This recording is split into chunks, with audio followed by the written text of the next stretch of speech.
abbiamo bevuto e poi ballato.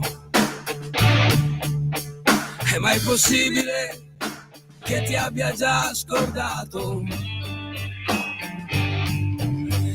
Eppure ieri morivo di dolore ed oggi canta di nuovo il mio cuore. Oggi canta di nuovo il mio cuore. Felicità.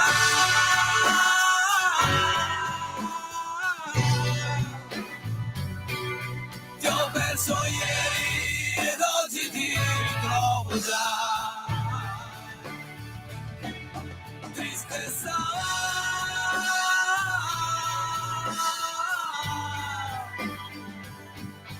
Una canzone il tuo posto prenderà.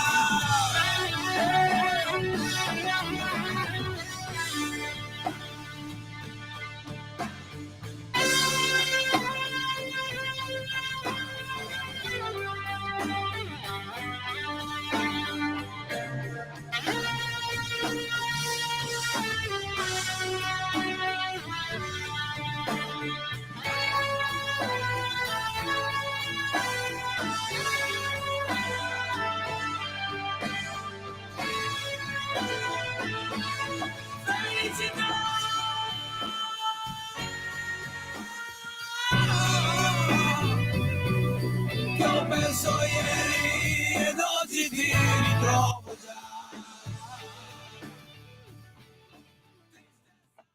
E rieccoci alle 8, 4 minuti e 19 secondi sulle magiche onde di Radio Libertà. Antonino Danna al microfono con voi per questa rassegna stampa di oggi, 14 di maggio del 2025. Allora, abbiamo visto appunto che siamo i peggio stipendiati d'Europa e non è tanto il fatto che ci ammazzino di tasse quanto il fatto che sostanzialmente ci pagano molto poco. C'è poco da aggiungere. Ci pagano molto poco e questo favorisce una crescita rachitica, anche perché, come vedete, come diceva appunto il report dell'Ocse pubblicato da Avvenire, ahimè, sopra i 35.000 euro ti odiano e quindi ti cominciano a mangiare di tasse. Non c'è un modo per incentivare la gente a guadagnare più di 35.000 euro all'anno e questo dovrebbe far riflettere tanti. Al Cremlino siamo adesso invece sul Corriere della Sera, passiamo a parlare dell'Ucraina. Al Cremlino ricompare l'oligarca Abramovic, lo zar non si scopre, non cambia l'agenda, intanto passa gli insulti, idiota, chi vuole punirci. Cosa è successo? Che Putin ha usato la parola pridurchi. Vladimir Putin ha poi chiesto scusa per questo ritorno al linguaggio da strada che ogni tanto riaffiora, quasi una reminiscenza degli inizi, quando prometteva che avrebbe inseguito i terroristi ceceni fin dentro al cesso. L'espressione usata ieri significa idioti o deficienti ed era riferita all'eventualità di nuove sanzioni imposte alla Russia che in questi giorni aleggiano nuovamente, soprattutto in caso di fallimento dei negoziati in Turchia, che qui nella capitale viene dato per probabile. Parlando in videoconferenza con gli imprenditori dell'associazione Delovaya Rossia, il presidente russo ha detto cose molto interessanti, alcune delle quali possono forse aiutare la comprensione dell'aria che tira al Cremlino. Non si può avere paura di nuove sanzioni, ma bisogna essere preparati a tutto, perché chi comincia ad aver paura perderà subito tutto. Ha affermato quando gli è stata chiesta la sua opinione sulla minaccia di nuove misure punitive da parte d'Europa e forse anche Stati Uniti. I leader dei paesi occidentali agiscono a proprio danno, ma dobbiamo tenere presente che possono fare ciò di cui parlano pubblicamente. Sanno che certi provvedimenti fanno male, soprattutto a loro, ma poi quegli idioti li attuano ugualmente, perdonatemi per l'espressione. Anche il passaggio sull'Ucraina può essere indicativo di uno stato d'animo poco propenso al negoziato. Secondo il presidente russo, le autorità di Kiev stanno attuando una mobilitazione forzata, con le persone che vengono prese per strada come cani, mentre nelle nostre forze armate entrano da sole almeno 50-60 mila persone al mese. tra cui per esempio anche i carcerati a cui danno lo stipendio e il passaporto se non sono russi, oppure li vanno a reclutare in Corea del Nord. Tutto questo e altre interessanti considerazioni sull'eventuale ritorno delle aziende straniere. Chi è stato maleducato con noi al momento dell'uscita lo lasceremo dove si trova. Conta quasi nulla davanti al quesito che più interessa e al quale il solo diretto interessato può rispondere. Va in Turchia o resta a casa? È un tornante di una certa importanza da affrontare in fretta. Quando si trova davanti a scelte delicate, il comportamento abituale del presidente russo prevede un'assenza di qualche giorno e poi l'annuncio della decisione. Questa volta sembra invece che voglia dare prova di essere impermeabile alle pressioni del mondo che lo guarda. Business as usual, una normale giornata in ufficio. Al mattino la firma sul decreto che istituisce la creazione di un teatro a Mosca focalizzato sulla promozione del teatro patriottico contemporaneo. Al pomeriggio gli imprenditori di cui sopra. Questa mattina un bilaterale col primo ministro della Malesia Anwar Ibrahim in visita ufficiale a Mosca e poi non ci vede più dalla fame, no? Quella è la pubblicità.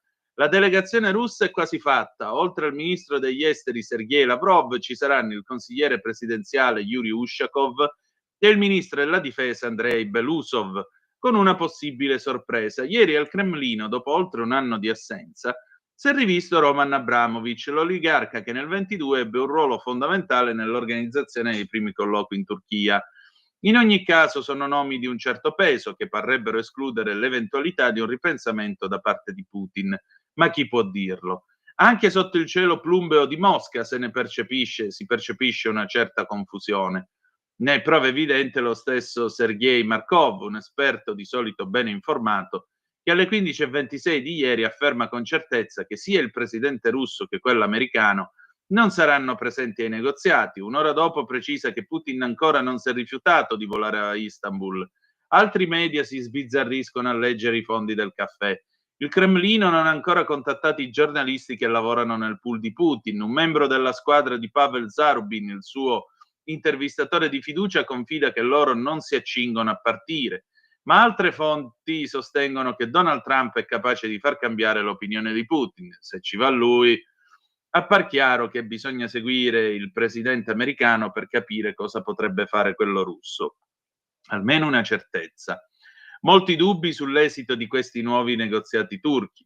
A Mosca ci credono in pochi. I segnali che giustificano la scarsa fiducia non mancano. Sergei Ryabkov, vice ministro degli esteri, probabile inviato di supporto in Turchia, sostiene che gli argomenti ineludibili per la Russia sono la denazificazione del regime di Kiev, definita come la fonte primaria di questo conflitto, grande ritorno di un tema che mancava da qualche tempo, e il riconoscimento delle realtà che si sono recentemente sviluppate, compreso l'ingresso di nuovi territori nella Federazione Russa.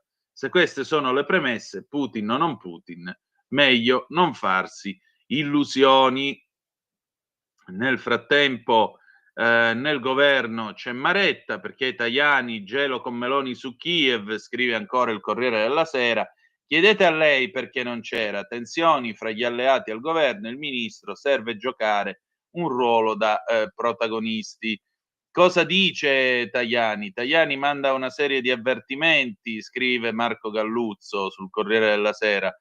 A suo giudizio non ci si può allontanare troppo sia dagli alleati europei che da Bruxelles, senza rischiare di finire in un limbo di progressiva irrilevanza, che alla fine potrebbe persino portare Forza Italia a fare considerazioni più serie sulla permanenza nell'esecutivo.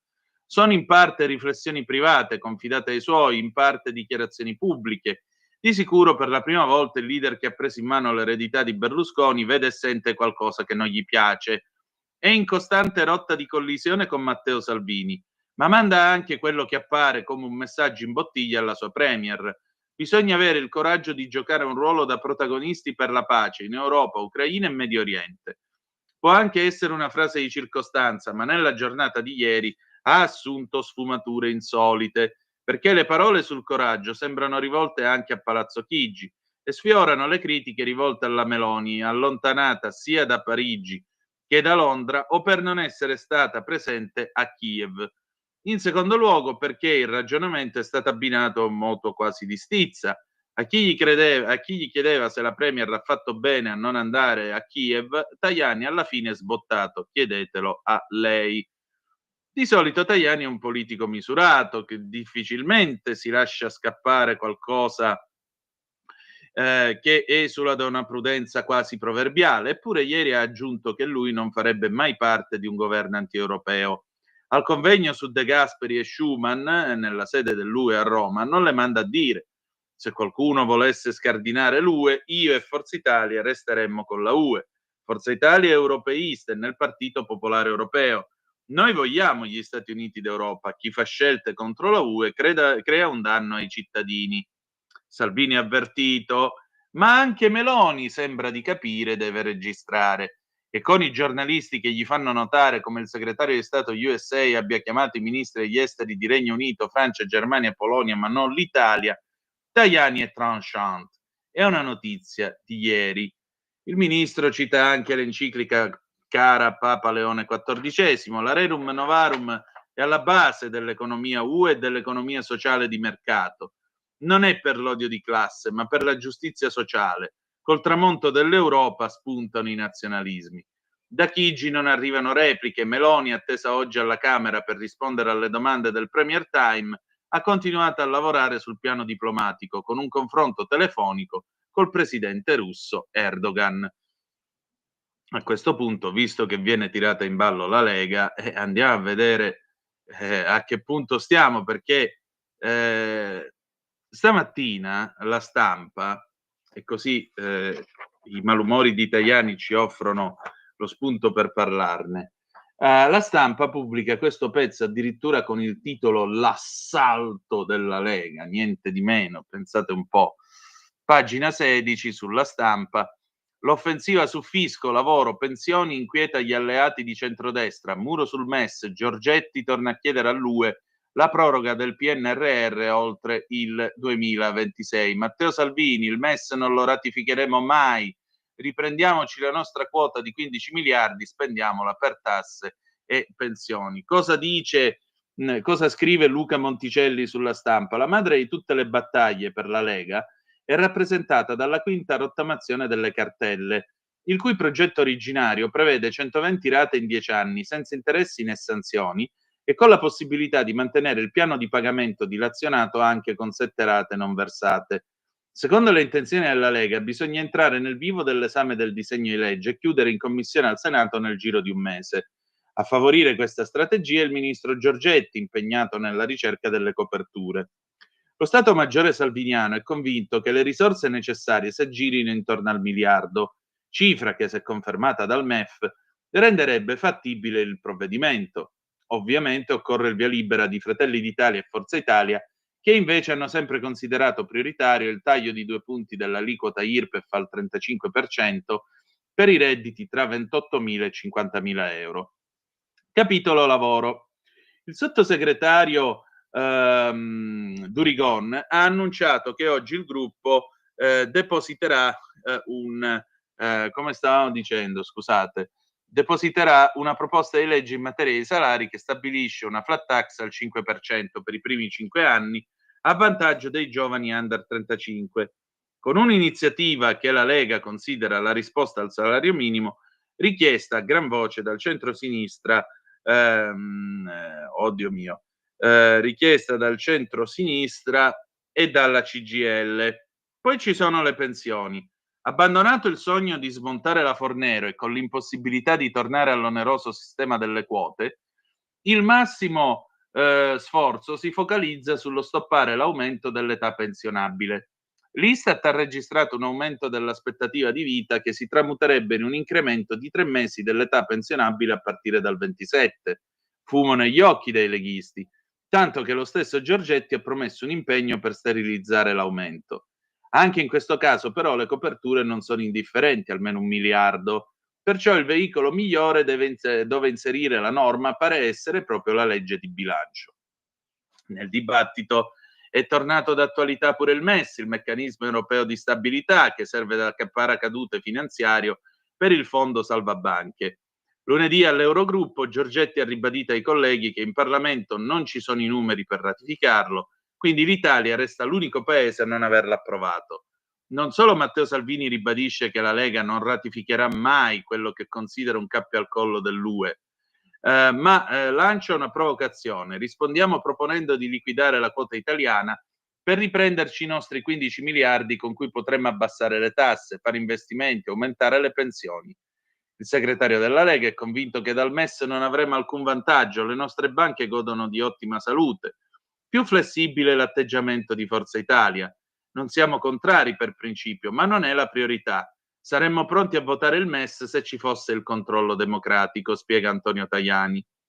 Ieri all'Ecofin Giorgetti è intervenuto anche sul fondo SAFE da 150 miliardi che Bruxelles sta mettendo a punto per dare la possibilità agli stati di chiedere prestiti finanziari con debito comune, sostenendo così la spesa nella difesa.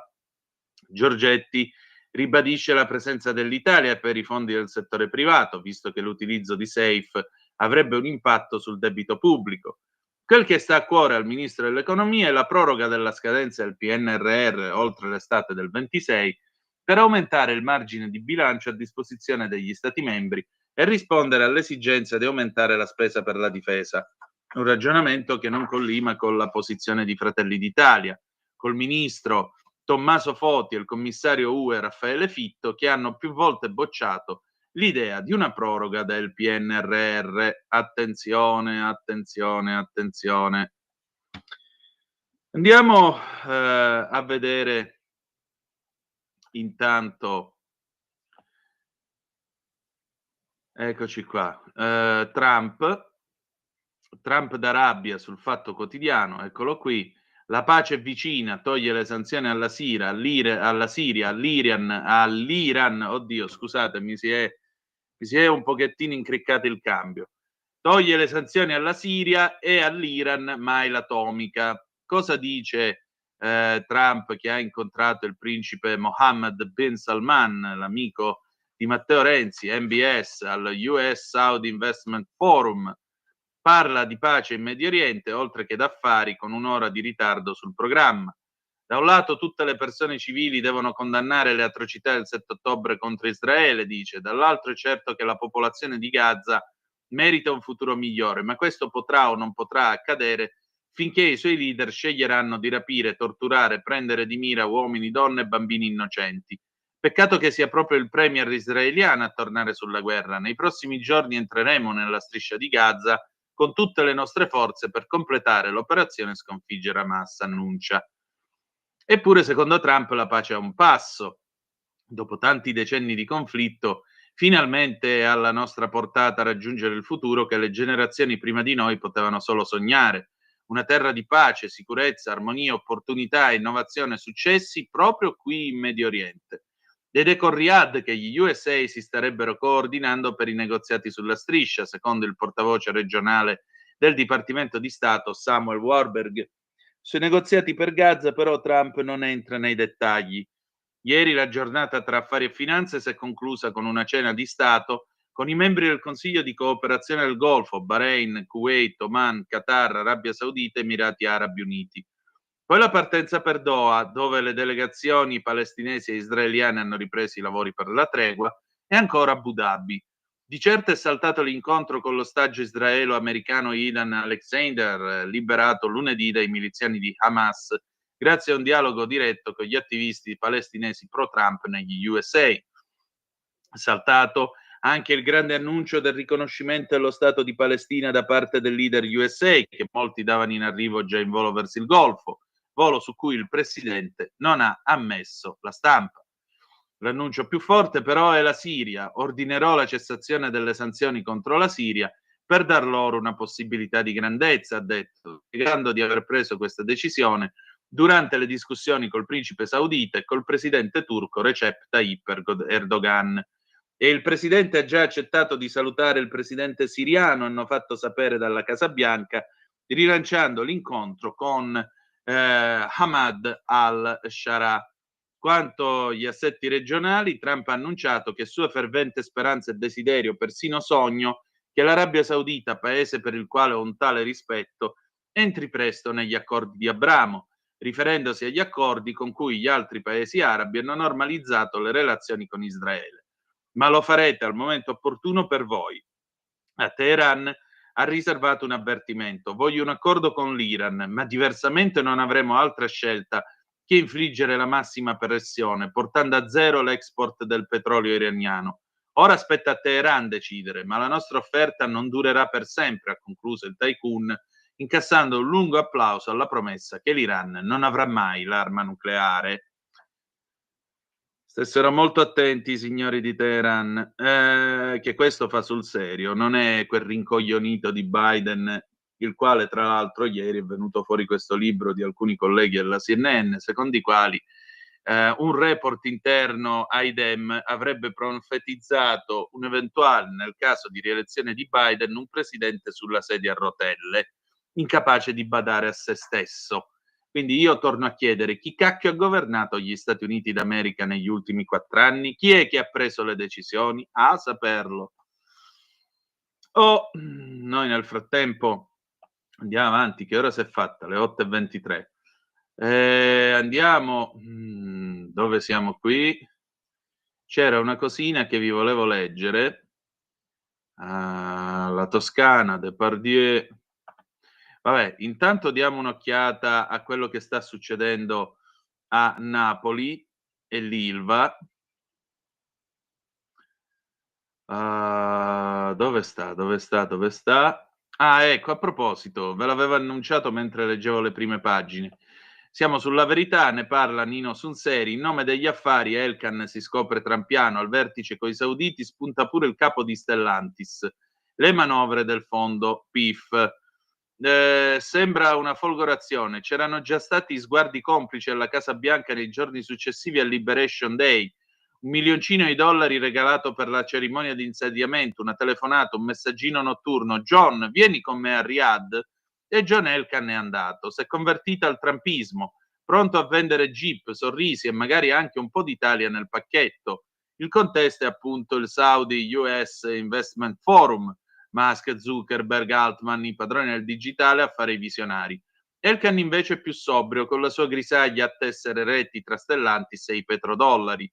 In realtà i segnali c'erano tutti. A Torino Hilton ha appena annunciato un nuovo hotel a 5 stelle proprio mentre PIF, il fondo sovrano saudita, si muoveva tra l'ATP Finals, gli impianti sciistici di Segestriere e Bardonecchia, con qualche idea per rilanciare il turismo d'élite. E a chi sono piaciuti questi movimenti? Ma ovviamente a Elkann, che tra una partita di Sinner e un aperitivo all'Inalpi Arena ha drizzato le antenne. Il New Deal è ormai chiaro. Trump è buono, Bin Salman pure se porta soldi. La morte di Jamal Khashoggi dimenticata, le frustate pubbliche, usanze locali. Perché ormai è evidente, Elkann non è più il liberal soft di sinistra che alcuni si ostinano a raccontare. È opportunista con chi comanda davvero, che si chiami Macron, Bin Salman o con tutti i capelli arancioni del caso, Donald Trump. E non importa se i giornalisti a Repubblica o la stampa inorridiscono. D'altronde si sa, i giornali si leggono ma gli affari si fanno. E Johnny in Arabia ci è andato per fare affari, per portare a casa contratti. Altro che Bin Salman è il male assoluto. Se si mette sul piatto qualche miliardo diventa improvvisamente sopportabile, con un bel filtro Instagram sopra.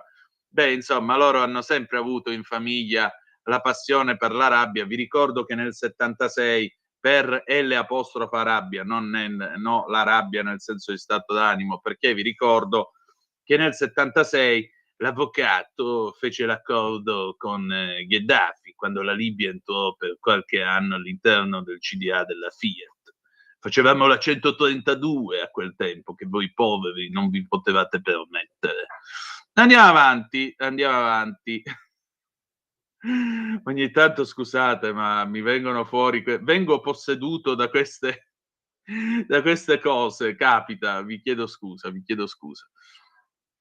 Dunque, Depardieu condannato per violenza sessuale, siamo qua sul Libero. Gérard Depardieu riconosciuto colpevole di aggressione sessuale dal Tribunale di Parigi, assente in aula dal momento della pronuncia della sentenza, condannato a 18 mesi di reclusione con sospensione condizionale della pena per l'aggressione sessuale nei confronti di 2 donne, una costumista di 54 anni e un assistente di 34, durante le riprese di un film Le Volet Vert del 2021. Più precisamente si tratterebbe di palpeggiamenti in un caso ed espressioni volgari e sessiste nell'altro. Durante il processo durato 4 giorni, Depardieu ha respinto le accuse dicendo di non essere così.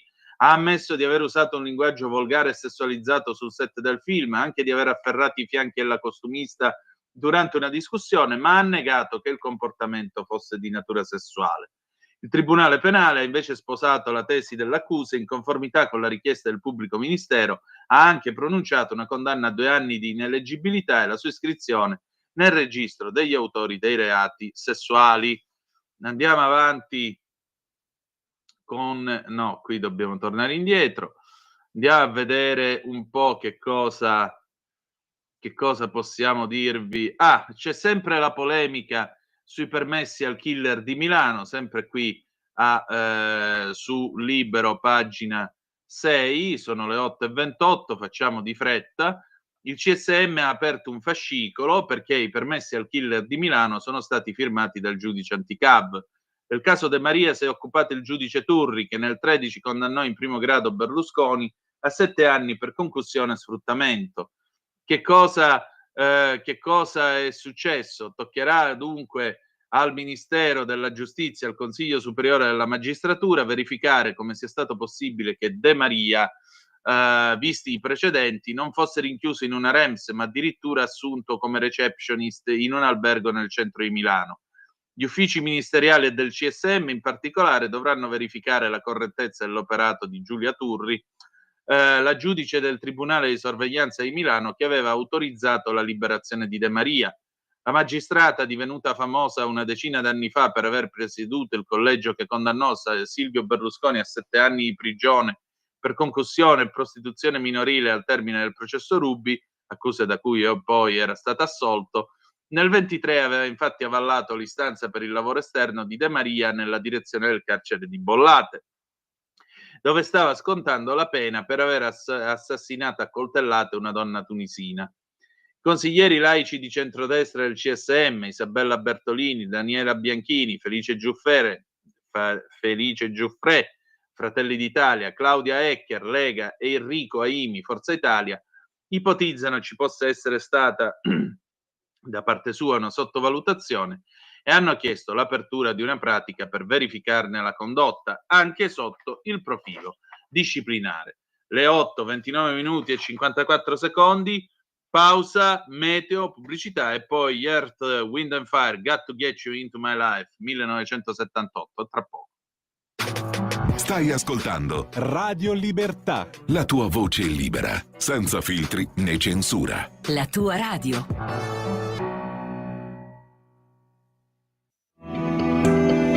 il meteo.it presenta le previsioni del giorno. Condizioni di moderata alta pressione sull'Italia mentre si avvicina un vortice depressionario alle nostre regioni meridionali. Al mattino sole prevalente ovunque, eccezion fatta per le isole maggiori, il Basso Tirreno e il nord-ovest, qui anche con deboli precipitazioni. Per il resto avremo tempo stabile e soleggiato. Nel pomeriggio qualche rovescio temporale sarà possibile soprattutto lungo l'arco alpino, tra la Liguria e l'Alta Toscana, sulla Sardegna e sulle aree montuose del sud. Tempo in genere buono altrove. Per ora è tutto da ilmeteo.it, dove il fa la differenza. Per maggiori dettagli, come sempre, c'è la nostra app. Una buona giornata da Alessandra Tropiano. Avete ascoltato le previsioni del giorno. Lo amiamo perché ci offre sempre le cose più buone e naturali. Linea Alberto Acerbis. Buongiorno cari amiche e buongiorno cari amici di Radio Libertà. Come la va? Spero bene, sono tanti anni ormai che noi ci sentiamo più o meno tutte le mattine. Speriamo di sentirci ancora per altri 20 anni, magari non 20 anni, facciamo 10, dai, facciamo 10 anni. Questa mattina, come ormai da 20 anni a questa parte, è arrivato il momento di parlare un po' in maniera più dettagliata, più chiara, della nostra crema alla bava di lumaca rimas. Perché adesso c'è il cambio di stagione, quindi la nostra pelle subisce uno shock termico. La pelle è un organo del nostro corpo umano, noi la pensiamo così, la crema, quando pensiamo alla gestione della pelle, non la crema che dimostra 20 anni in meno, ma chi se ne frega, chi vuole dimostrare 20 anni in meno. Poi lo sapete che non potete mai potrete dimostrare 20 anni in meno con una crema. Voi e noi. Possiamo solo usare un prodotto importante, biologico come la crema Rimas, in soluzione all'80% di bava di lumaca, quindi allantoina, collagene, elastina presenti all'interno, sono i mattoni della nostra pelle, olio di argan, burro di karité, aloe vera, acido ialuronico. Parliamo di una formulazione straordinaria. Usatela adesso che in primavera prurito, psoriasi, dermatiti, cuperose, rughe, scottature dopo un giorno di sole, abrasioni, prima di andare a letto. Mettete sul viso la nostra crema Rimas. Davvero capirete dopo poche applicazioni che sarà la vostra pelle a farvelo capire, più elastica, colorito più sano, il prurito. Insomma, la nostra crema Rimas questa mattina è in offerta a 35 euro. 35 euro. Come? 35 euro. E il trasporto non c'è. Trasporto gratuito stamattina in tutta Italia. Non lasciatevi scappare l'occasione. Chiamate 030 68 44 08. Crema alla bava di lumaca eudemica biologica Rimas per le pelli più sensibili e più delicate. Stai ascoltando Radio Libertà, la tua voce libera, senza filtri né censure, la tua radio.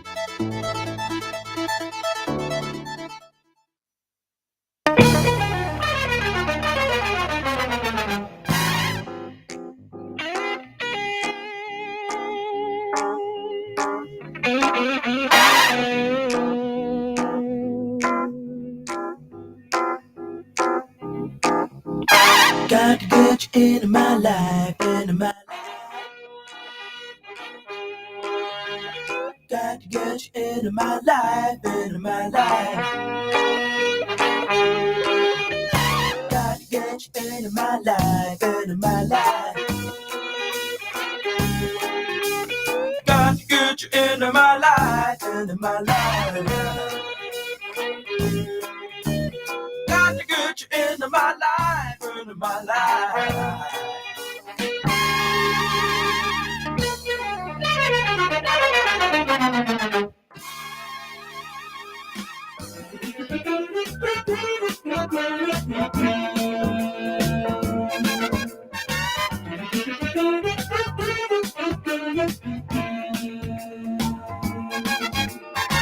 I was alone, I took a ride, didn't know what I would find. Another road where maybe I could see another side. There, ooh, and then I suddenly see, ooh, and then I tell you that I need you every single day of my life. You didn't run, you didn't lie, you knew I wanna hold you. And had you gone, you knew in time we'd meet again before I told you. Ooh, you were there to me, near me. Ooh, I really want for you to hear me say we'll be together every day. Got to get you into my life. Got to get you into my life. Got to get you in, got to get you into my life. Got to get you into my life, yeah. Got to get you into my life. Got to get you into my life. Got to get you into my life. Got to get you into my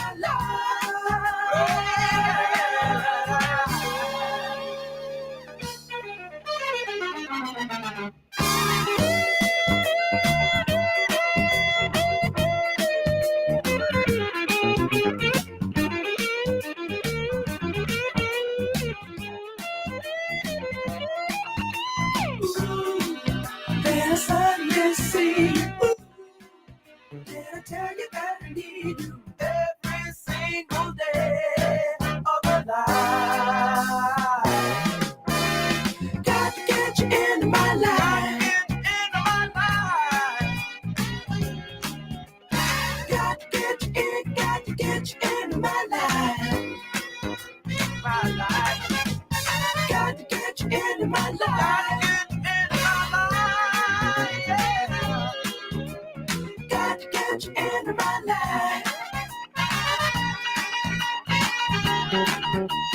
Got to get you in, got to get you in, got to get you in, got to get you in, into my life. Got to get you into my life. Ed era il 1978 quando gli Earth, Wind and Fire incidevano Got to Get You Into My Life, ma nel frattempo sono giunte delle zappe e ve ne vengo a leggere, ci mancherebbe pure. Dunque, avendo sindacati affiliati alla sinistra mondialista affamapopoli, non potevamo che avere stipendi della metà della media europea, Gian da Brescia, e pensa che vogliono imporre il salario minimo garantito, cioè la miseria per tutti. Walter, solo tu puoi iniziare con gli schiantos altro livello. Beh, ma dai, ci stava, anche perché alle 7:30 metti che uno ancora è lì che è un po' obnubilato, gli parte friccantoni con eptadone, ha voglia se si sveglia, che dici? Poi ancora, andiamo avanti. Buongiorno, Romanowski, primo rifugiato scappato dalla Polonia di Tusk per essere protetto in Ungheria. Mélenchon ieri sul Corriere dimostra che il comunismo è vivo e vegeto, ma non è un pericolo per la democrazia, credici. Il Parlamento ebraico scrive nero su bianco che far morire di fame i bambini di Gaza è cosa buona e giusta come ammazzare i giornalisti fastidiosi. Hamas assassina, ma Israele segue a ruota Marco. Marco, porta pazienza, chi è che si ruba il mangiare che viene dato a Gaza? Chi è che se lo ruba? Chi è che ha cominciato il 7 di ottobre? Chi è che ha ucciso e scannato? Chi è che usa la sua popolazione come scudi umani contro Israele? Chi è che ha permesso, chi è che ha reso Gaza un cumulo di macerie? Tutti questi signori con la barba di Hamas. Perché è sempre colpa di Israele, vorrei capire. Qui ci facciamo ammazzare da questi immigrati assassini. Il bar evidentemente stamattina deve aver servito alcolici troppo presto. Un po' più di calma quando scrivete certi messaggi. Buongiorno carissimo Antonino, io del cinema italiano so solo che bisbigliano sempre, sempre. È vero, anche questo, c'è sta cosa così. Ho una lettera per te, amore, volevo dirti che io e Franco ci amiamo, cose così. In ogni caso, da autonomista cronaco, io nuclearizzerei l'intero Ministero della Cultura. Vabbè, non c'è bisogno ora di parlare di queste cose. Facciamo da noi sia a livello regionale che provinciale. Per quel che riguarda quella lunga sfilza di fesserie sui salari bassi per colpa della produttività, basta. Solo un fesso si beve ancora quelle scemenze. Chiedere a Draghi, lo ha detto lui con 10 anni di ritardo, che i salari bassi sono la risposta alla perdita di competitività interarea euro. Il tutto spinto da un'immigrazione selvaggia e riforme sul lavoro, tutte fatte dal PD, seguendo le istruzioni di Draghi. Basta con questa bieca retorica autorazzista, non se ne può più. Saluti Stefano. Qualcuno mi manda una foto di Sant'Antonio da Padova. Cosa ne pensi di Sant'Antonio? Io lo festeggio il 13 di giugno perché nell'uso siculo dove affondo le radici, Antonio e Antonino festeggiano assieme il 13 di giugno. Santo protettore, padre dei poveri, santo miracoloso, io ne posso solo parlar bene. Ancora, El Vigo, se non è tonto il signor Tajani odia il popolo italiano, gode nel fare da zerbino al dittatore UE che da sempre ci tratta da gleba pecorata da sfruttare. Mediaset paga il suo scagnozzo e ordina. Elel, dai, pure tu. Andiamo avanti. Napoli, la terra trema, torna la paura ai Campi Flegrei, scrive il Tempo, prima un boato improvviso, poi la scossa. Tornano a tremare i Campi Flegrei, colpiti alle 12:07 da un sisma di magnitudo 4,4, uno dei più forti durante la fase bradisismica in corso. La scossa ha dato il via a uno sciame sismico che ha fatto registrare complessivamente almeno 35 scosse, anche di magnitudo 3,5, 3,3, 2,7. La scossa di magnitudo 4,4 con epicentro nel porto di Pozzuoli è stata avvertita dalla popolazione non solo nei comuni dei Campi Flegrei, ma anche a Napoli. Nessun danno rilevante, stando a quanto emerso dalle prime verifiche, ma tanta paura, soprattutto nelle scuole e nelle sedi universitarie che si trovano a poca distanza dall'epicentro. Il ministro per la protezione civile, Nello Musumeci, ha convocato a Roma un vertice con i capi dipartimento di protezione civile e Casa Italia. Tra l'altro, il Tempo nei giorni scorsi aveva fatto questo servizio sull'islamizzazione di Paderno Dugnano e oggi torna sul tema. Paderno Dugnano scende in piazza contro la moschea. I musulmani comprano un immobile dai testimoni di Geova, la struttura si trova in zona residenziale, potrebbe accogliere 1000 persone a turno di preghiera. Le paure dei cittadini di Paderno Dugnano, comune di circa 50.000 abitanti in provincia di Milano, sono le più svariate dopo aver appreso che il Tempio dei Testimoni di Geova di via Filippo Meda è stato venduto a un'associazione islamica. Per l'esattezza, l'acquirente risulterebbe la Casa della Cultura Musulmana, che dalla visura catastale risulterebbe proprietario dell'immobile dal 7 aprile di quest'anno. Si tratta della stessa associazione che aveva pregato per anni in modo abusivo in un seminterrato situato a Villaggio Ambrosiano, in via Derna. Ad allarmare è anche solo la capienza della struttura, situata in zona residenziale e a poche centinaia di metri anche da capannoni ormai dismessi, che rischierebbero di essere occupati e diventare territorio di ritrovi non autorizzati. Sono infatti circa 1000 le persone per turno di preghiera che sembrerebbero poter entrare tranquillamente nell'edificio. Il tutto, come vi abbiamo raccontato, sta avvenendo sotto lo sguardo consapevole dell'amministrazione comunale a guida PD. Sono proprio queste le preoccupazioni che hanno smosso la comunità di Paderno Dugnano a dare via a un'iniziativa apolitica e spontanea per contestare una scelta che andrebbe a ledere la tranquillità di una comunità già fortemente scossa dall'elevata presenza di extracomunitari sul territorio. Il comune ignora cittadini e normativa regionale. Speriamo almeno che la maggioranza fosse consapevole. Ancor più grave è il silenzio dei consiglieri comunali di maggioranza, che dovrebbero rappresentare e tutelare i cittadini. Ci auguriamo almeno che fossero a conoscenza di ciò che stava accadendo, altrimenti la responsabilità politica sarebbe ancora più pesante. Anche sul piano economico le ripercussioni sono evidenti. È naturale che i residenti temano per il deprezzamento immobiliare e per il cambiamento radicale dell'identità del quartiere. La Lega continuerà a vigilare nel pieno rispetto della libertà religiosa, ma con la massima determinazione nel difendere il diritto alla trasparenza, alla sicurezza e all'equilibrio urbano dei nostri territori, ci dice il segretario comunale della Lega Francesco Bruscolini, che sottolinea la solidarietà ricevuta dalle forze politiche di maggioranza al governo. Diverse le telefonate ricevute da esponenti locali di Fratelli d'Italia e Forza Italia che stanno sostenendo la battaglia della Lega rispetto a quello che ritengono un atteggiamento irresponsabile da parte dell'amministrazione comunale di sinistra. Oggi, infatti, si terrà il sit-in davanti alla sede su iniziativa del quartiere residenziale Palazzolo, senza le infrastrutture necessarie per accogliere in sicurezza un centro di culto. La struttura, infatti, si trova a circa 200 metri dal confine col territorio monzese, rendendola facilmente raggiungibile da un ampio bacino di comuni vicini, come Limbiate, Bovisio Masciago, Varedo, Cesano Maderno e Desio, con ovvi effetti in termini di afflusso e congestione. Infatti, cittadini di diverse nazionalità accomunati dalla religione islamica troveranno in questa struttura un punto di riferimento fisso e centralizzato, che però Paderno oggi non è pronto ad accogliere.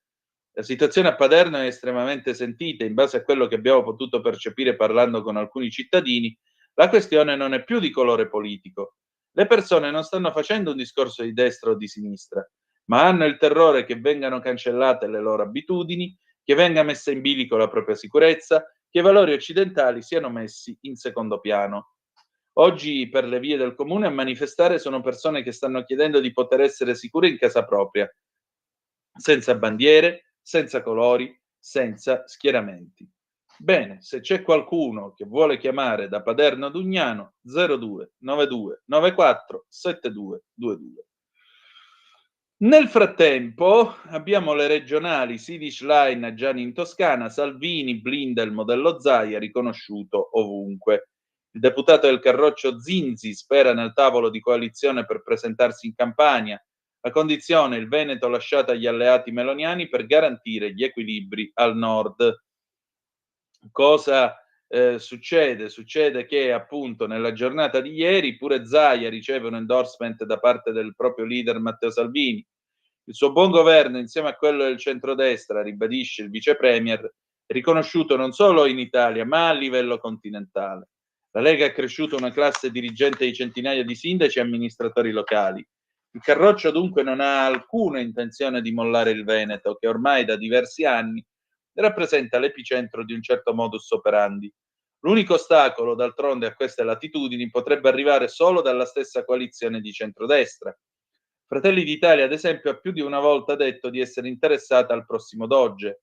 Ecco perché in questa partita saranno fondamentali gli accordi nazionali che saranno presi nella capitale.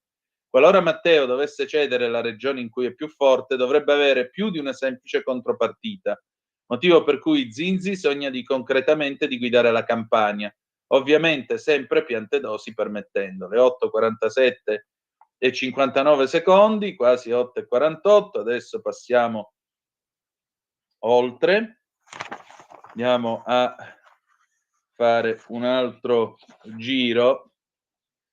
C'era questa cosa della baronessa von der Leyen, i suoi 187 chilometri fatti col jet, che è una cosa che io francamente trovo abbastanza oscena.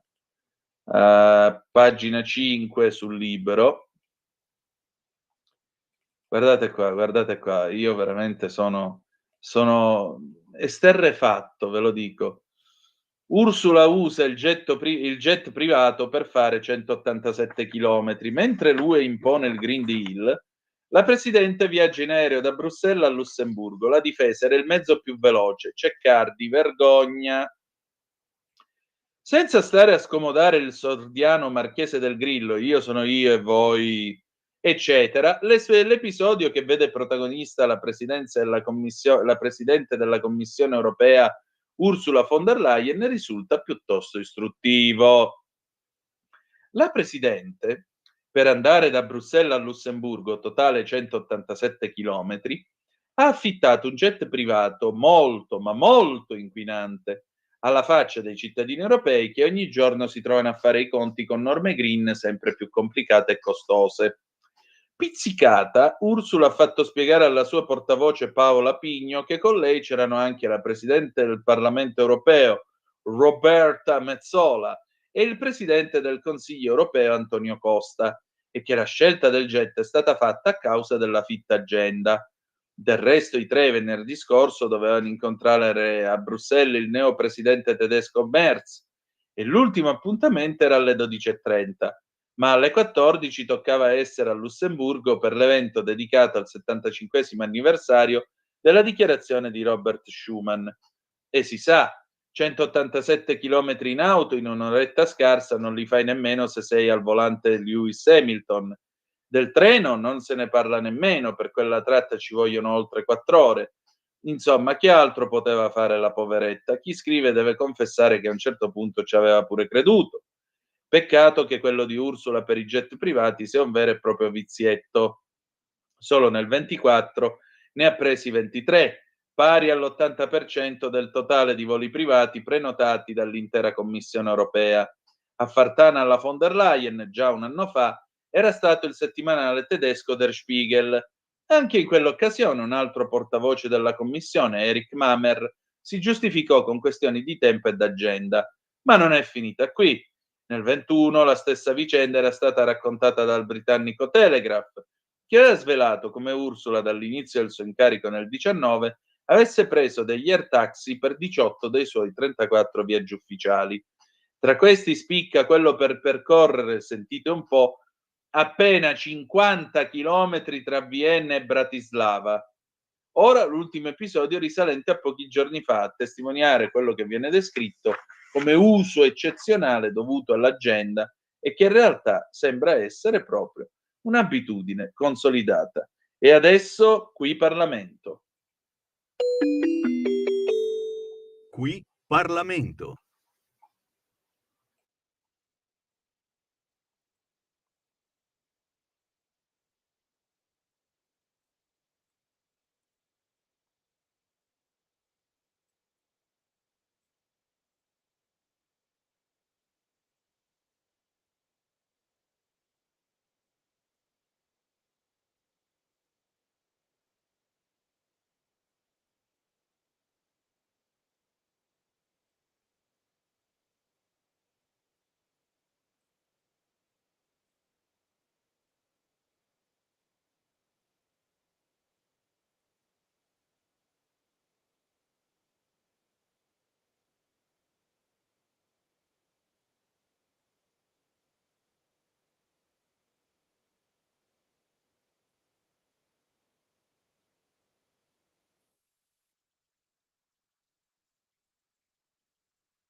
Qui Parlamento. Stai ascoltando Radio Libertà. la tua voce libera, senza filtri né censura. La tua radio. Ladri in casa o in azienda? Prima è meglio che dopo. Oggi la soluzione si chiama Dialogos e passo subito la parola e do il benvenuto alla ditta Sicurbet, tecnologie per la sicurezza. Un saluto a te e a tutti gli ascoltatori. Vi prego di prendere carta e penna perché vi do subito il numero di telefono che potete chiamare per proteggere voi e la vostra casa 24 ore su 24. Questo è il numero di telefono che potete chiamare per il sopralluogo gratuito 389 11 89 705, ripeto 389 11 89 705. Vi ricordo che io rappresento Sicurbet, tecnologie per la sicurezza, siamo produttori dell'antifurto Dialogos, progettato e costruito interamente in Italia, antifurto che può gratuitamente essere collegato alle forze dell'ordine di zona, ovviamente previa vostra richiesta. E quindi cosa succede? Una volta installato l'allarme, che si installa senza fili, quindi non ci sono muri da rompere, lo potete tenere inserito giorno e notte a finestra aperta o chiusa senza nessun problema. Se avete degli animali in casa potete tenerli liberamente. Se l'allarme scatta vi avvisa immediatamente e avvisa chiaramente le forze dell'ordine qualora vi siate collegati. Ripeto il numero di telefono 389 11 89 705. Vi ricordo che l'antifurto è anche coperto da una garanzia integrale totale per 2 anni con sostituzione gratuita del prodotto nel caso si dovesse guastare. Una garanzia del genere so che non la offre nessuno, ecco, per cui voi valutate, abbiamo varie soluzioni, chiaramente anche videocontrollo, quindi telecamere, sensori da giardino, telecamere intelligenti e via dicendo. Vi ripeto il numero di telefono che è 389 11 89 705. Un saluto a tutti e ricordatevi sempre che prima è meglio che dopo. Ladri in casa? Installa Dialogos 389 11 89 705. Dialogos è l'antifurto senza fili che ti permette di stare in casa con l'allarme inserito, anche ai tuoi amici animali. Chiama il numero 389 11 89 705. Antifurto Dialogos e sei protetto 24 ore su 24. 389 11 89 705. Sicurbet. Prima è meglio che dopo. Va ora in onda L'Italia da fare, il punto sulla politica economica con Alessandro Morelli.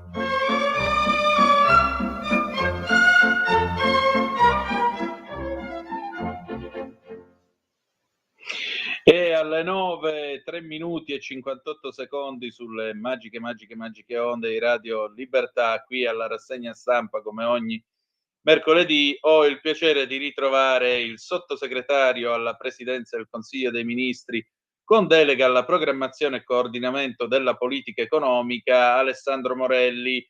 Buongiorno, bentornato. Buongiorno a te Antonino, buongiorno a tutti gli ascoltatori. Allora, stamattina la stampa mette la Lega nel mirino, parla addirittura di offensiva della Lega su MES, pensioni, stipendi e soprattutto la rottamazione quinquies, dove secondo la stampa ci sono delle divergenze interne al governo con Fratelli d'Italia e Forza Italia che invece parlano di rimodulazione delle aliquote. Ma insomma è proprio un partito di cattivoni questa Lega.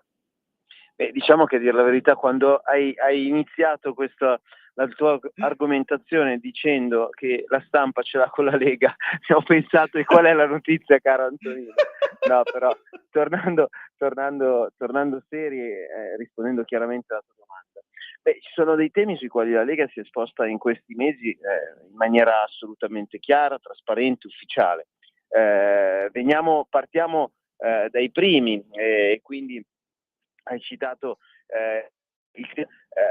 tratti sul quale il nostro sottosegretario Durigon è impegnato per trovare una formula, insomma la sua storia sindacale parla per lui, per trovare una formula per sostenere gli stipendi medio-bassi in particolare, perché appunto questo è uno dei temi più caldi del momento e sul quale la Lega ha sempre espresso le proprie valutazioni, anche qui in maniera molto chiara e netta.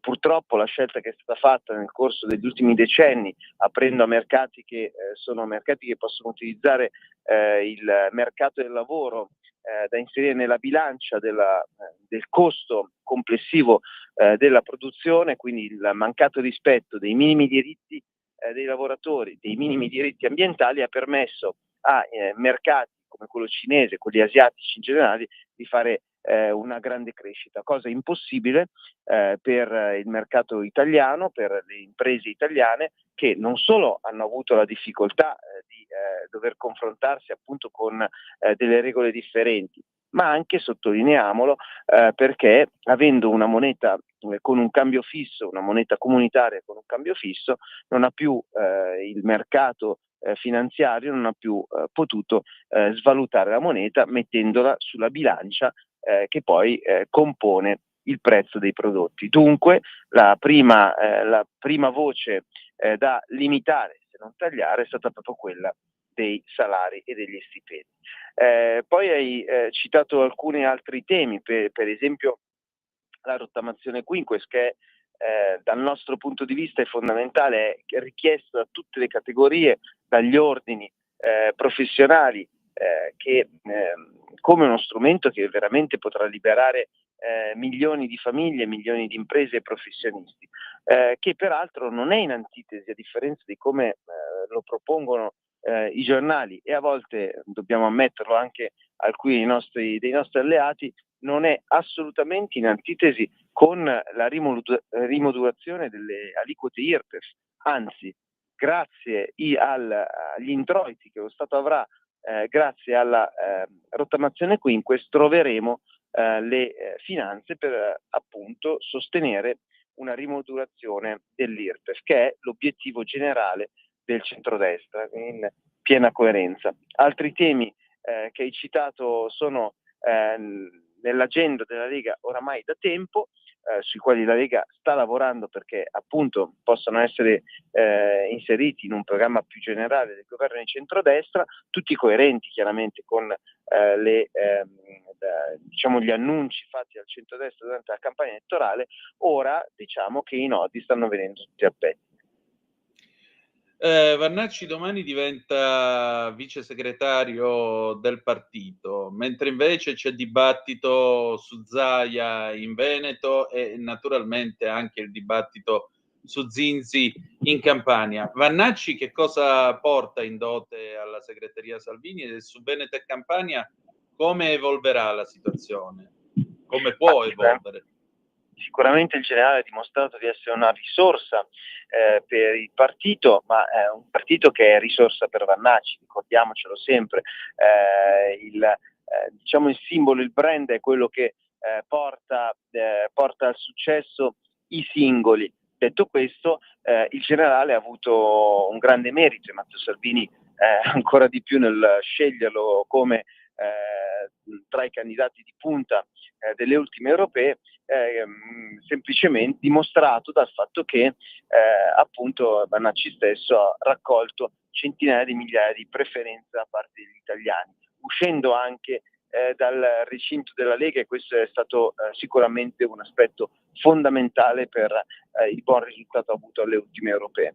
Detto questo, dunque, il generale sicuramente potrà apportare le sue altissime competenze nell'ambito del nostro movimento. Francamente ritengo che sia la cosa giusta da fare, anzi permettimi, dico era ora, perché visto che ci sono state forti polemiche più mediatiche che altro durante questo periodo di avvicinamento del eletto come quota indipendente nelle liste della Lega Roberto Vannacci fino alla sua adesione piena al partito, polemiche giornalistiche, dicevo, che vi ricorderete i titoli: Vannacci si ruba la Lega, Vannacci si crea un nuovo partito, eccetera, eccetera.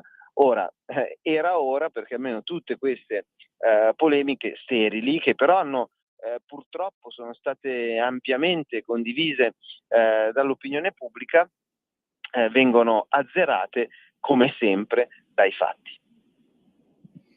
Ecco, oltre a tutto ciò, c'è sul Tempo stamattina il ritorno di un tema, ed è il tema rappresentato da quello che sta succedendo a Paderno Dugnano. A Paderno Dugnano, lo ricordiamo per chi si fosse collegato adesso, c'è questo ex centro, questa ex sala del regno dei testimoni di Geova, nella quale, che è stata acquistata da un'associazione islamica, la quale farà un megacentro che è capace di ospitare qualcosa come 1000 fedeli per turno di preghiera. La sindachessa di Paderno Dugnano, che è del PD, sorride all'iniziativa, dice: ah no, ma è tutto straordinario perché noi stiamo costruendo dei ponti, mentre invece la gente si prepara, oltre all'attività del segretario locale della Lega che viene intervistato stamattina appunto sul Tempo, diciamo così, la gente si prepara a una manifestazione apolitica, intanto perché questa mega moschea si troverà nel centro di una zona residenziale, e poi perché accanto a questa ex sala del regno dei testimoni di Geova ci sono dei capannoni abbandonati, quindi la gente dice: non è che ora ci troveremo anche delle occupazioni abusive e così via. Ecco, che cosa si può dire ai cittadini di Paderno Dugnano? Soprattutto le anime belle, immagino, correranno a dire che gli abitanti di Paderno Dugnano, se non tutti, ma buona parte di quelli che andranno in piazza, sono una manica di razzisti. Oppure cosa sono? Ma guarda, allora, su questo chiaramente la preoccupazione della cittadinanza è una preoccupazione assolutamente comprensibile. Abbiamo visto che cosa lasciano in altre realtà situazioni simili a questa.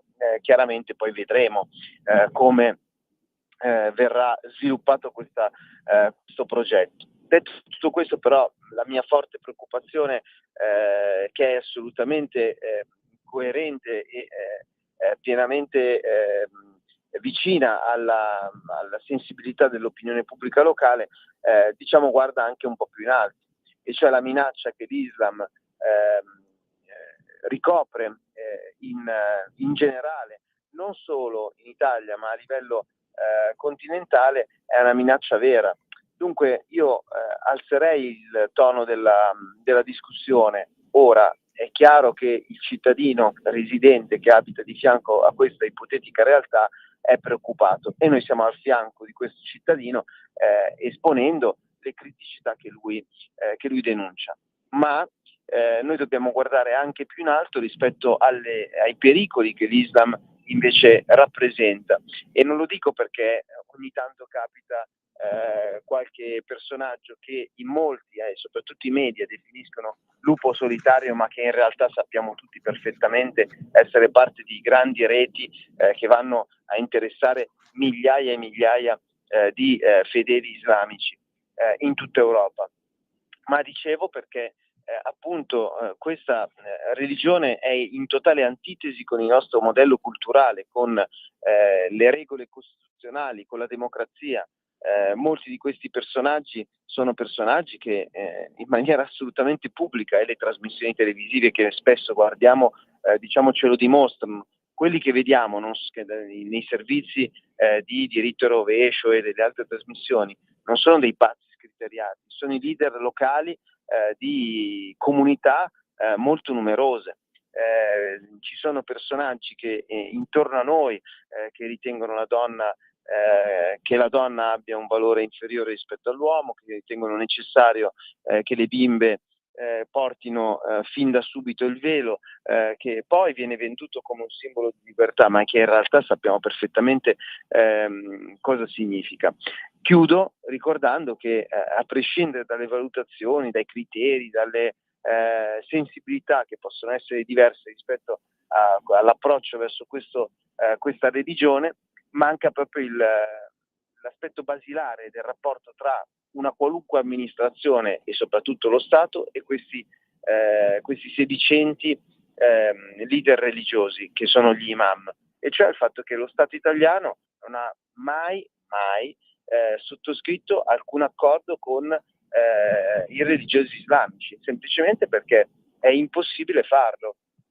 Se le comunità ebraiche sono riuscite a trovare un sistema per coordinarsi e avere dei rapporti con lo Stato italiano, la stessa cosa non avviene con i musulmani, perché non esiste un interlocutore unico, e cioè quando succede qualcosa è sempre colpa di quel qualcuno che non è mai parte di un sistema, e quindi è un lupo solitario, cosa che più falsa non si potrebbe dire. Decisamente. Tra l'altro è di questi giorni, aggiungo un po' a corollario di questa nostra conversazione, è di questi giorni una notizia che arriva da Palermo, dove 2 cittadini del Bangladesh sono stati beccati dalle nostre forze dell'ordine, e questi signori addirittura su ChatGPT avevano chiesto all'intelligenza artificiale, pensate un po' voi, avevano chiesto all'intelligenza artificiale quali fossero i punti per colpire una persona col coltello e ammazzarla. E io qui veramente resto esterrefatto davanti a cosa si possa fare appunto con i cosiddetti lupi solitari. A proposito di coltellate, vorrei passare adesso al caso di Emanuele De Maria, l'ergastolano, anzi non era ergastolano perché era stato condannato a 14 anni e 6 mesi. Aveva ucciso una ragazza tunisina di appena 23 anni nel 2016. Dopodiché è stato ammesso dai giudici, e la giudice che poi ha dato l'ok definitivo è la stessa giudice che si era occupata del caso Berlusconi nel lontano 2013, insomma è stato ammesso a lavorare in un hotel in centro a Milano. Dopodiché si è innamorato di una signora che lavorava lì, di una collega che lavorava lì, sono diventati amanti. Quando il collega egiziano, il barman dell'hotel, è andato dalla povera signora Shamila e le ha detto: guarda che questo entra ed esce dal carcere perché 10 anni fa ha ammazzato una ragazza di 23 anni, lui ha ben pensato prima di tutto di tentare di ucciderlo, infatti sabato scorso l'ha preso a coltellate e per un soffio i medici lo hanno salvato. Dopodiché è uscito con la sua amante, sono andati al Parco Nord e l'ha ammazzata. Per chiudere tutta la vicenda, nel pomeriggio di domenica è riuscito a entrare nel camminamento ovest del Duomo di Milano, in una zona dove io ho fatto tra l'altro la guida per anni, e quella era zona proibita in cui nessuno poteva entrare, quindi anche questo dovrebbe essere oggetto di riflessione da parte della veneranda fabbrica del Duomo. Si è buttato giù e si è suicidato. Allora la domanda è: ma che senso ha una cosa del genere? Soprattutto, per quale motivo un assassino del genere può avere un premio che è un enorme premio? Perché la signora Ciamile è ancora morta, la ragazza che ha ammazzato 10 anni fa continua a essere morta, questo invece ha avuto il premio di potersene andare libero a lavorare, a fare quello che voleva. C'è qualcosa di sbagliato, secondo me.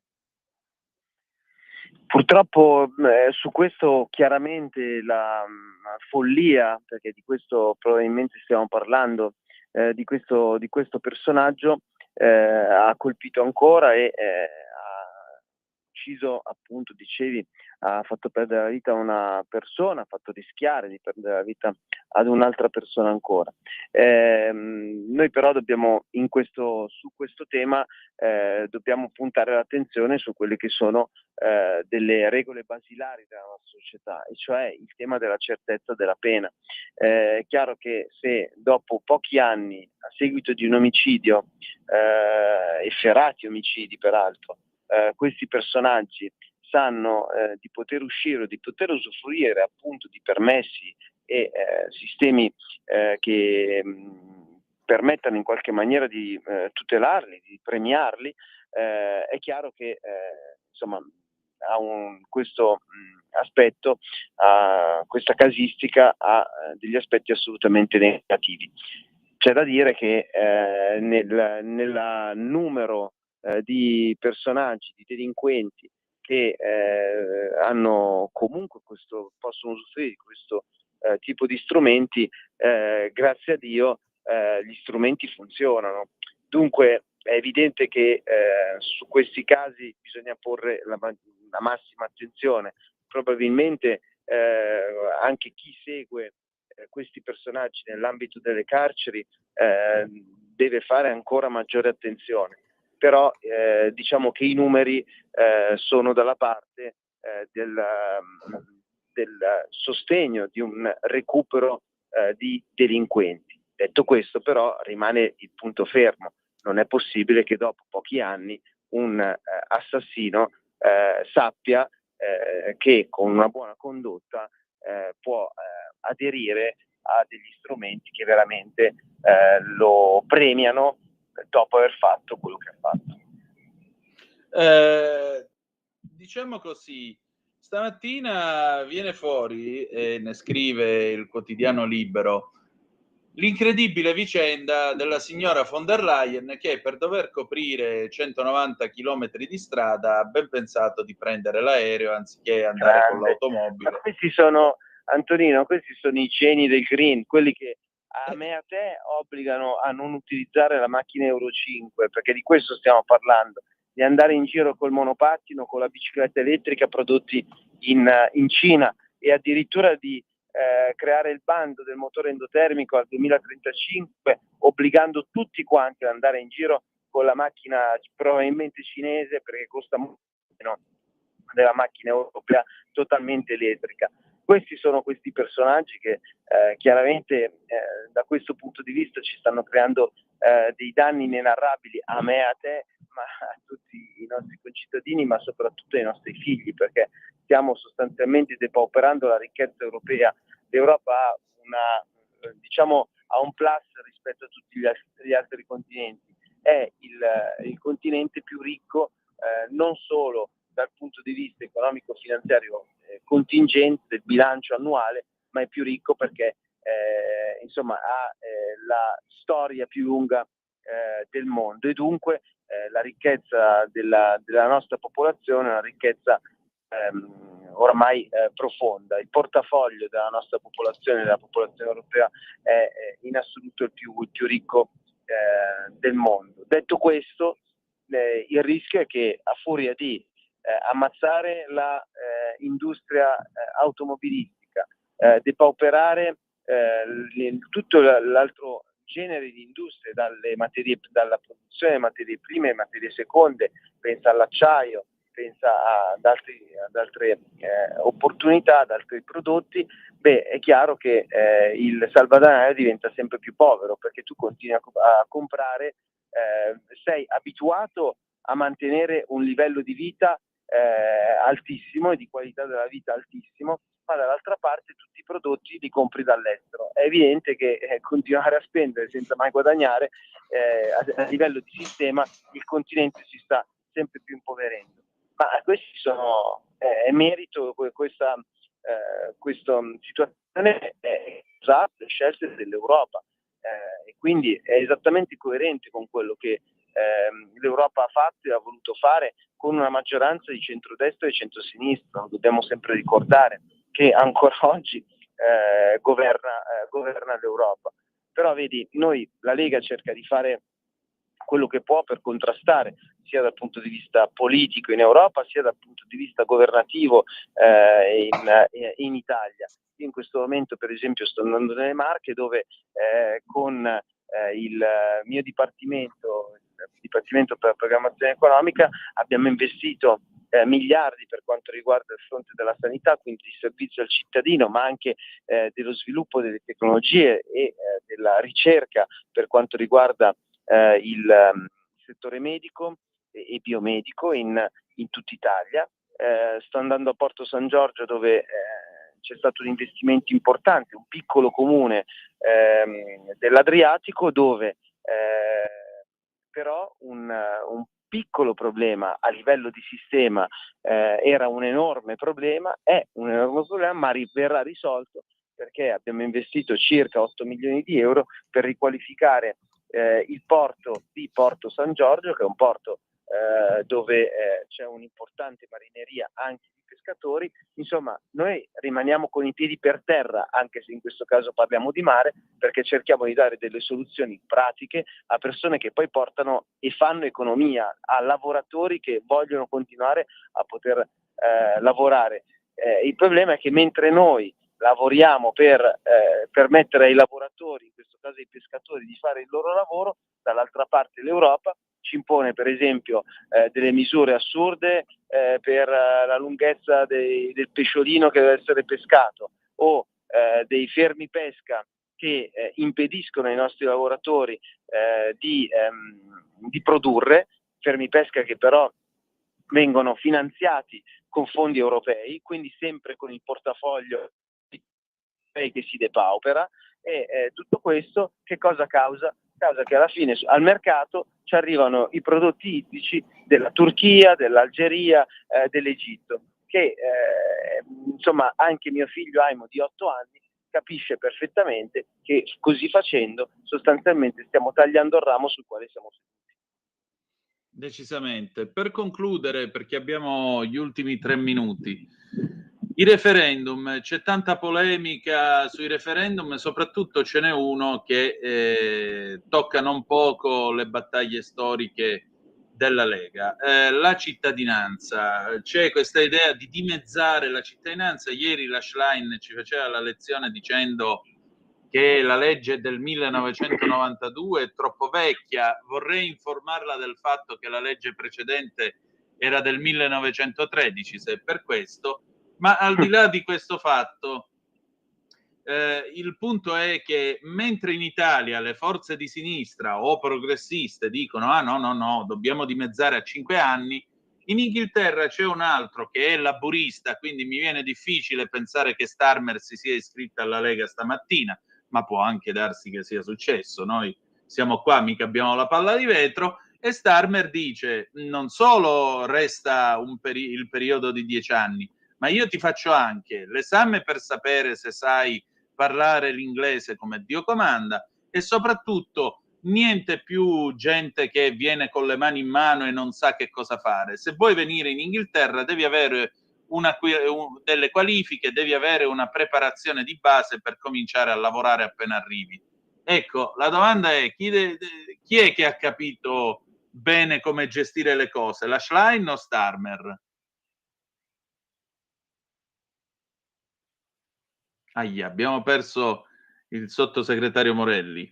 Proviamo a richiamarlo, anche perché abbiamo un minuto scarso di diretta, dopodiché dobbiamo cedere la linea liberamente. Eccolo, pronto? Rieccoci. Guarda, sì. La paura di Farage fa 90, possiamo dire, in Inghilterra, cioè Farage, che è il leader, è stato il leader della Brexit, è stato il leader di una parte politica, diciamo, piuttosto creativa, ma di impatto, ma che sicuramente è stato in linea con alcuni dei valori che la Lega ha sempre espresso, e la crescita nei sondaggi di questo leader politico chiaramente in Inghilterra sta mettendo il terrore, esattamente come è successo per l'AfD in Germania, sul quale oggi c'è il tentativo di mettere al bando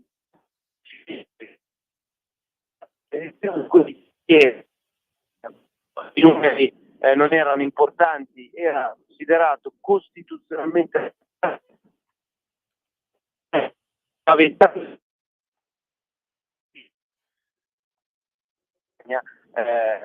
ai servizi segreti al deep state tedesco stanno cercando di metterlo al bando. Stessa cosa in Francia con Marine Le Pen.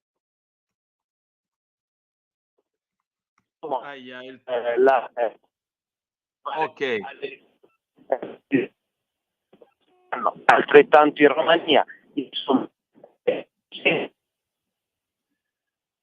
Sottosegretario, il telefono non ci assiste più e ahimè Big Ben ha detto stop, quindi devo chiederle scusa e devo chiudere la puntata, però noi avremo modo di ritrovarci tra una settimana allora. Grazie ancora, adesso linea a Giovanni Sallusti per Liberamente e poi il resto della programmazione della rete. Con me ci si ritrova alle 18:05 trattabili con Zoom. Grazie a tutti e buona giornata. Avete ascoltato l'Italia da fare.